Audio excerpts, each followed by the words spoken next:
ଦର୍ଶକ ବନ୍ଧୁ, ଏ ଦୁନିଆରେ ଦୁଇ ପ୍ରକାରର ଲୋକ ବାସ କରନ୍ତି। ଜଣେ ହେଲା ବୁଦ୍ଧିମାନ, ଅନ୍ୟ ଜଣେ ହେଲା ମୂର୍ଖ। ବୁଦ୍ଧିମାନ ସିଏ ଯିଏ କଠିନ କାମକୁ ଅତି ସହଜରେ କରିପାରେ। ସେମାନଙ୍କ ପାଇଁ ସଫଳତା ଏକ ସ୍ୱପ୍ନ ନୁହେଁ, କାରଣ ସେମାନେ ପ୍ରତ୍ୟେକ ପଦକ୍ଷେପ ଓ ଯୋଜନା ସହ ନିୟୋଜିତ। ଏହି କାରଣରୁ ସେମାନେ ଅନ୍ୟମାନଙ୍କ ଠାରୁ ଶୀଘ୍ର ସଫଳତା ହୋଇଯାଆନ୍ତି।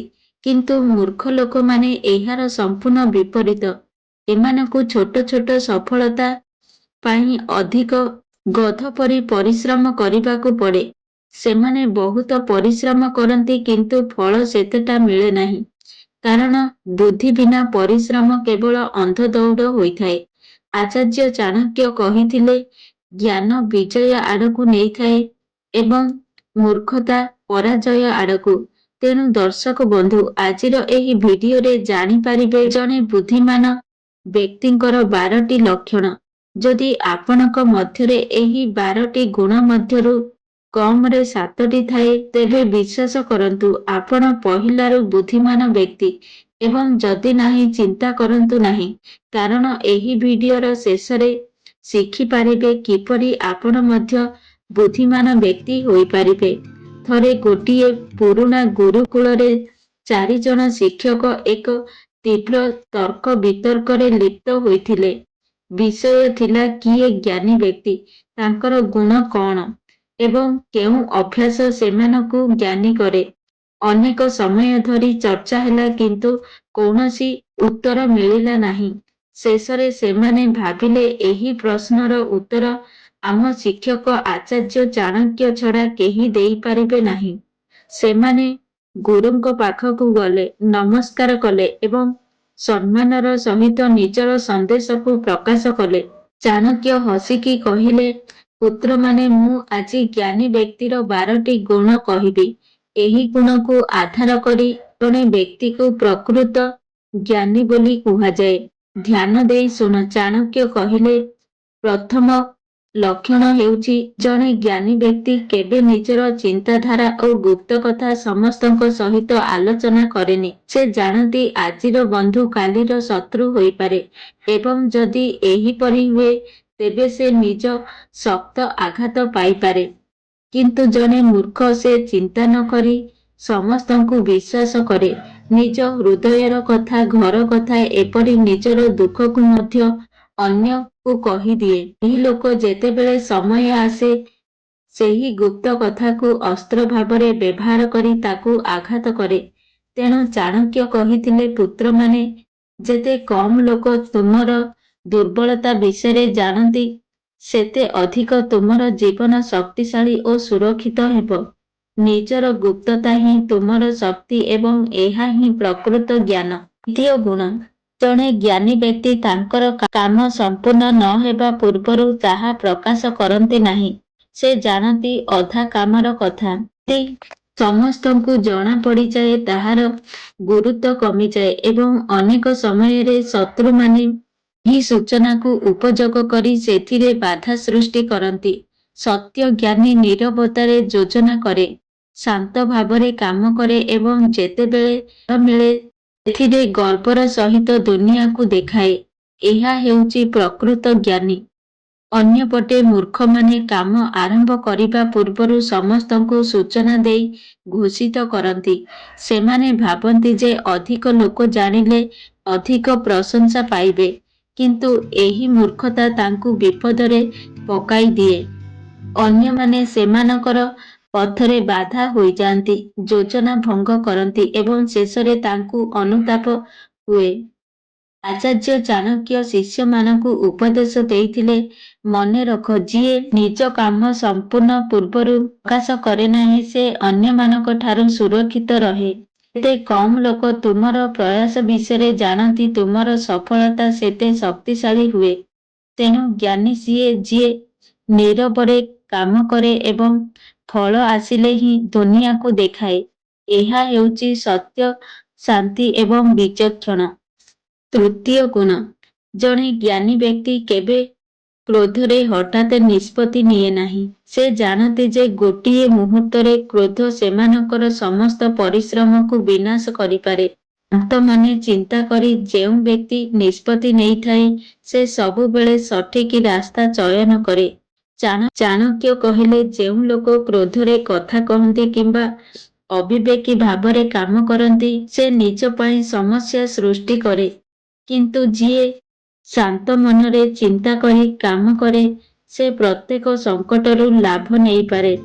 ସେ ଆହୁରି କହିଲେ, ମନେ ରଖ, ଶୀଘ୍ରତା ମୂର୍ଖତାର ଲକ୍ଷଣ।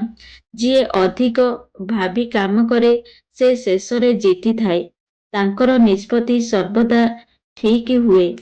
ତେଣୁ ଜ୍ଞାନୀ ସେ ନିଜର ଭାବନାକୁ ନିୟନ୍ତ୍ରଣ କରେ, କ୍ରୋଧକୁ ଜିତି ଶାନ୍ତ ଏବଂ ବିଚାରଶୀଳ ଭାବରେ ପ୍ରତିକ୍ରିୟା କରେ। ଏହା ହେଉଛି ପ୍ରକୃତ ବୁଦ୍ଧି ଏବଂ ସଠିକ୍ ଦୃଷ୍ଟିଭଙ୍ଗୀ। ଚତୁର୍ଥ ଗୁଣ। ଆଚାର୍ଯ୍ୟ ଚାଣକ୍ୟ ତାଙ୍କର ଶିଷ୍ୟକୁ ଗଭୀର ଚାହାଣୀରେ ଦେଖି କହିଲେ, ପୁତ୍ରମାନେ, ଜଣେ ବୁଦ୍ଧିମାନ ବ୍ୟକ୍ତି ସମୟର ମୂଲ୍ୟକୁ ସବୁଠାରୁ ଭଲ ଭାବରେ ବୁଝେ। ଚତୁର୍ଥ ଗୁଣ। ଆଚାର୍ଯ୍ୟ ଚାଣକ୍ୟ ତାଙ୍କର ଶିଷ୍ୟକୁ ଗଭୀର ଚାହାଣୀରେ ଦେଖି କହିଲେ, ପୁତ୍ରମାନେ, ଜଣେ ବୁଦ୍ଧିମାନ ବ୍ୟକ୍ତି ସମୟର ମୂଲ୍ୟକୁ ସବୁଠାରୁ ଭଲ ଭାବରେ ବୁଝେ। ସେ ଜାଣେ ଯେ ଧନ ସମ୍ପତ୍ତି ବସ୍ତୁ ସବୁକିଛି ପୁଣି ଥରେ ପାଇପାରିବ, କିନ୍ତୁ ଯୋଉ ସମୟ ଗଲା ସେ ଫେରି ଆସିବ ନାହିଁ। ତେଣୁ ସେ ସମୟକୁ ସଠିକ୍ ଭାବରେ ବ୍ୟବହାର କରେ, ପ୍ରତ୍ୟେକ କାମ ସମୟ ଅନୁଯାୟୀ ସମାପ୍ତ କରେ ଏବଂ ଏହି ଶ୍ରେଷ୍ଠତା ହିଁ ତାକୁ ସଫଳତାର ଶୀର୍ଷରେ ପହଞ୍ଚାଏ। ସେ ଆହୁରି ବୁଝାଇଲେ, ତାହାର ବିପରୀତରେ ସେ ମୂର୍ଖ ବ୍ୟକ୍ତି ସମୟକୁ ଅନ୍ୟଥା କରେ। ସେ ଅନାବଶ୍ୟକ କାମରେ ନିଜକୁ ଜଡ଼ିତ ରଖେ, ମୂଲ୍ୟବାନ ସମୟକୁ ଅନର୍ଥ କାମରେ ନଷ୍ଟ କରେ। ଯେତେବେଳେ ସମୟ ହାତରୁ ଚାଲିଯାଏ ସେ ନିଜର ଭୁଲ ନ ଦେଖି ଅନ୍ୟମାନଙ୍କୁ କିମ୍ବା ଭାଗ୍ୟକୁ ଦୋଷ ଦିଏ। ଏହି କାରଣରୁ ସେ ସାରା ଜୀବନ ଅନୁତାପ ଏବଂ ବିଫଳତାରେ ଗୁଜାରେ। ତାପରେ ଆଚାର୍ଯ୍ୟ ଚାଣକ୍ୟ ଗଭୀର ସ୍ୱରରେ କହିଲେ, ଯିଏ ସମୟର ମୂଲ୍ୟକୁ ବୁଝେ ସେ ଜ୍ଞାନୀ, ଯିଏ ଏହାକୁ ଅଣଦେଖା କରେ ସେ ମୂର୍ଖ। ସମୟର ଉପଯୁକ୍ତ ବ୍ୟବହାର ହିଁ ଜ୍ଞାନର ସତ୍ ପରିଚୟ। ପଞ୍ଚମ ଗୁଣ। ଆଚାର୍ଯ୍ୟ ଚାଣକ୍ୟ ଆଗକୁ କହିଲେ, ଜଣେ ଜ୍ଞାନୀ ବ୍ୟକ୍ତି କେବେ ମଧ୍ୟ ଅବିଚାରରେ କାମ ଆରମ୍ଭ କରେ ନାହିଁ। ସେ ପ୍ରଥମେ ଭାବେ ଏହାର ଫଳ କ'ଣ ହେବ, ଏଥିରେ କିଏ ଲାଭ ପାଇବ ଏବଂ କିଏ କ୍ଷତି ଭୋଗିପାରେ। ଏହି ଦୃଷ୍ଟିଭଙ୍ଗୀ ତାକୁ ପ୍ରତ୍ୟେକ ପରିସ୍ଥିତିରେ ସୁରକ୍ଷିତ ଏବଂ ଆଗରେ ରଖେ। ସେ ଅଧିକ ସହଜ ଉଦାହରଣ ଦେଇ କହିଲେ, ଯେପରି ଜଣେ ସିପାହୀ ଯୁଦ୍ଧରେ ଯିବା ପୂର୍ବରୁ ଯୋଜନା କରେ, ତେଣୁ ଜଣେ ବୁଦ୍ଧିମାନ ପ୍ରତ୍ୟେକ କାମ ଆଗରୁ ଭାବେ। ଯିଏ ଚିନ୍ତା ବିନା କାମ କରେ ସିଏ ଅନୁତାପ କରିଥାଏ। ଯିଏ ଭାବିଚିନ୍ତି କାମ କରେ ସେ ସଫଳତା ଲାଭ କରେ। ସେ ଶେଷରେ କହିଲେ, ପୁତ୍ରମାନେ, ଯେକୌଣସି କାର୍ଯ୍ୟ ଆରମ୍ଭ ପୂର୍ବରୁ ତାର ପରିଣାମ ବିଷୟରେ ଭଲ ଭାବରେ ଚିନ୍ତା କର। ଏହି ଅଭ୍ୟାସ ତୁମକୁ ଅସୁବିଧାରୁ ରକ୍ଷା କରିବ ଏବଂ ତୁମର ନିଷ୍ପତ୍ତିକୁ ଶକ୍ତିଶାଳୀ ଏବଂ ଫଳଦାୟୀ କରିଦେବ। ଏହା ହିଁ ହେଉଛି ପ୍ରକୃତ ଜ୍ଞାନର ଚିହ୍ନ। ଷଷ୍ଠ ଗୁଣ। ଜଣେ ଜ୍ଞାନୀ ବ୍ୟକ୍ତି ସର୍ବଦା ଅଧିକ ଶୁଣନ୍ତି ଏବଂ କମ୍ କହନ୍ତି। ସେ ଜାଣନ୍ତି ଯେ ଶୁଣିବା ମାନେ ହେଲା କେବଳ ଶବ୍ଦ ଶୁଣିବା ନୁହେଁ, ଏହା ଅନ୍ୟମାନଙ୍କର ଉଦ୍ଦେଶ୍ୟ, ଚିନ୍ତା ଏବଂ ପରିସ୍ଥିତିକୁ ଗଭୀର ଭାବରେ ବୁଝିବାର ଏକ କଳା। ଯେଉଁମାନେ ଅଧିକ କଥା କହନ୍ତି ସେମାନେ ଅଜାଣତରେ ନିଜ ବିଷୟରେ ଏମିତି ସୂଚନା ଦିଅନ୍ତି ଯାହା ତାଙ୍କ ପାଇଁ ବିପଦ ସୃଷ୍ଟି କରେ। ମୂର୍ଖ ହେଉଛି ସିଏ ଯିଏ କମ୍ ଶୁଣେ ଅଧିକ କହେ। ଅନେକ ସମୟରେ ସେ ନିଜ ଜିଭ ଦ୍ୱାରା ନିଜ ପାଇଁ ସମସ୍ୟା ତିଆରି କରେ। ସିଏ ଜାଣିନଥାଏ କେତେ କହିବା ଉଚିତ। ସେ ନିଜକୁ ଦୁଃଖ ଦିଏ। କିନ୍ତୁ ଜଣେ ବୁଦ୍ଧିମାନ ବ୍ୟକ୍ତି ଶବ୍ଦ ଓ ନୀରବତା ଦୁହିଁଙ୍କର ମୂଲ୍ୟ ଜାଣନ୍ତି। ସେ କେବେ କହିବା ଉଚିତ କେବେ କହିବା ଉଚିତ ନୁହେଁ ଏହା ଭଲ ଭାବରେ ବୁଝନ୍ତି। ଏହି ଗୁଣ ତାଙ୍କୁ ସମସ୍ତ ପରିସ୍ଥିତିରେ ସୁରକ୍ଷା ଓ ସମ୍ମାନ ଦିଏ। ଚାଣକ୍ୟ ଆହୁରି ବ୍ୟାଖ୍ୟା କଲେ ଯେ କମ୍ କଥା କହେ, ଅଧିକ ଶୁଣେ, ସେ ଅଧିକ ବୁଝେ ଏବଂ ଯିଏ ବୁଝେ ସେ କେବେ ଭୁଲ ନିଷ୍ପତ୍ତି ନିଏ ନାହିଁ। ଶୁଣିବା ଜଣେ ବ୍ୟକ୍ତିକୁ ଶକ୍ତିଶାଳୀ କରେ, ତାଙ୍କ ବୁଝାପଣା ଓ ଧୈର୍ଯ୍ୟ ବୃଦ୍ଧି କରେ।